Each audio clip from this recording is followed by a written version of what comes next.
तालुक्यातील जंगला गावाजवळ सोमवारी सकाळी 7 वाजण्याच्या सुमारास मीठ घेऊन जाणारा कंटेनर उलटल्याची घटना घडली असून सुदैवाने या अपघातात कोणतीही जीवितहानी झाली नाही। याबाबत सविस्तर माहिती अशी: गुजरात येथून दांडी मीठ भरलेला कंटेनर चालक दिनेश चव्हाण राहणार शिंदखेड राजा जिल्हा बुलढाणा व परमेश्वर पवार राहणार भवानी पांगरी तालुका बदनापूर हे फरदापूरकडून सोयगाव येथे दांडीमीठ पोहोच करण्यासाठी सोयगावकडे जात असताना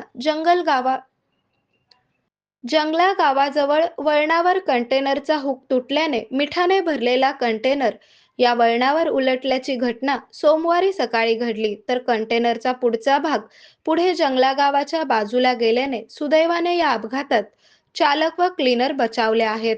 या घटनास्थळावर दांडी मीठ गोण्याचा सडा पडला आहे। दरम्यान सोयगाव फरदापूर हा रस्ता नेहमी वर्दळीचा असतो, परंतु अपघात सकाळी घडल्याने मोठी हानी टळली। या घटनेची माहिती मिळताच अखिल भारतीय ग्रामीण पत्रकार संघटनेचे तालुका अध्यक्ष पत्रकार दिलीप शिंदे व योगेश बोखारे यांनी घटनास्थळी धाव घेत चालक व क्लीनर यांची विचारपूस केली।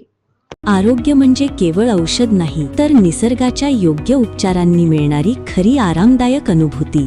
सोलापूरमध्ये निसर्गोपचाराचं विश्वासाचं नाव लिमये निसर्गोपचार केंद्र। इथे उपलब्ध आहेत विना औषध उपचार पद्धती, ॲक्युप्रेशर, ॲक्युपंक्चर, कपिंग आणि मसाज थेरपी। सर्व प्रकारच्या आजारांवर निसर्गाच्या माध्यमातून